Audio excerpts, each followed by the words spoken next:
SGC here, and today's movie review is 21 and Over. From the writers of Hangover, this is their directorial debut of the two writers, John Lucas and Scott Moore. So the biggest thing for this film is Justin Chong, who I really just know from YouTube videos from like Kev Jumba and Nigi Higa, who are his personal friends. And I didn't know that he was actually in Twilight too, so interesting stuff. The plotline is sort of like Hangover, where it's like partying, everything. So you got Justin Chong, who plays Jeff Chang, and he has an interview the next day, and today is his 21st birthday. And you got his two best friends who just comes over, Casey and Miller, who's played by Skylar Astin and Miles Teller, who just goes like, let's go out for a drink, what harm can there be? And things obviously don't go well as planned. And this is where it's different from Hangover. Hangover is sort of like you lose one guy and they try to find out what happened to them. But here it's more like things are happening as the audience are watching. And you get things that are just crazy, drinking, girls, college stuff. And pretty much things go out of whack and they gotta control the situation. So that's pretty much the plot line in the simplest terms. So what did I like about this film? First off, I was sort of totally expecting a whole Hangover younger version, like for younger people, like 21 and over. But it's not like that at all, actually. Despite the fact that this is from the writers of Hangover, it's pretty different from Hangover. Sure, the formula of just getting drunk and everything and partying is like whoa whoa whoa like Hangover, but it sort of like grows beyond that. In Hangover, for me, I didn't really feel the wolf pack vibe, as in like these guys really cared about each other. But here we have real brotherhood friendship, as in like, dude, we haven't seen each other for like forever, since high school.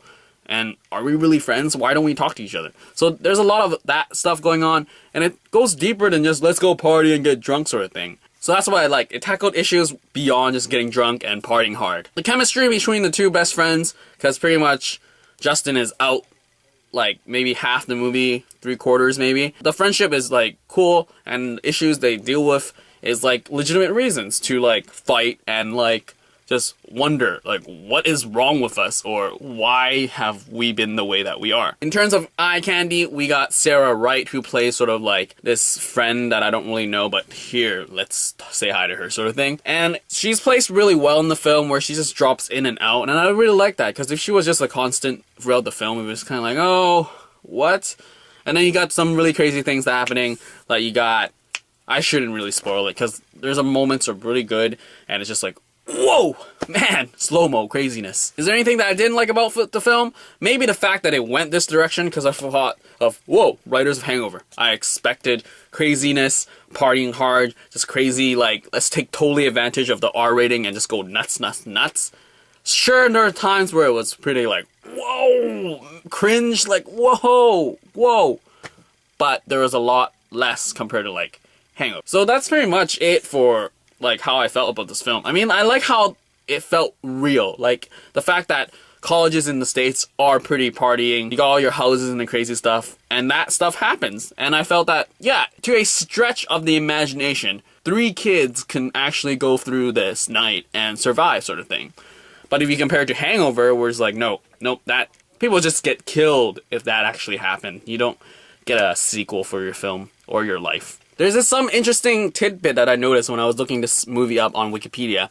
And yeah, it's Wikipedia. But like, apparently the Chinese version tried to totally warp this film so it like portrays America as like, oh, look at them, they're so bad. Like, seriously, just wiki this movie and it's hilariously to read. Just Chinese version of this movie, because it's like, instead of like a kid who's trying to like settle down and just do what their parents are saying, it's about a Chinese kid coming from China and going to America and how America will corrupt them. That's totally nuts. I would actually want to watch the Chinese version, because that's really messed up. Also, like there's a lot of stereotypes played here, and it's really funny, because like do the whole Asian like thing, and then the whole white, like, you don't touch your parents, they'll kick your ass sort of thing. And that happened here sometimes here. And one of the best friends is just really hilarious. He's super blunt and his jokes are just off the wall and just like, whoa, man, I would not have said that sort of thing. So yeah, 21 and Over. It was interesting and appreciative of where it went with the storyline. It brought a lot more realism into the movie, instead of just go nuts kids and party hard and just worry about the consequences later. And that's not how 21 and Over went. It's sort of like, things happen and not everything goes to plan, and really, there's some stuff that you shouldn't do. So yeah, 21 and over, I would totally recommend it to check it out. Because, I mean, you can actually support Justin Chong, who appears on YouTube. And the fact that if his movie does well, maybe more YouTuber like Arden Cho, maybe? David So? If they show up as a full feature-length movie, man, that would be awesome. Totally would watch it for them.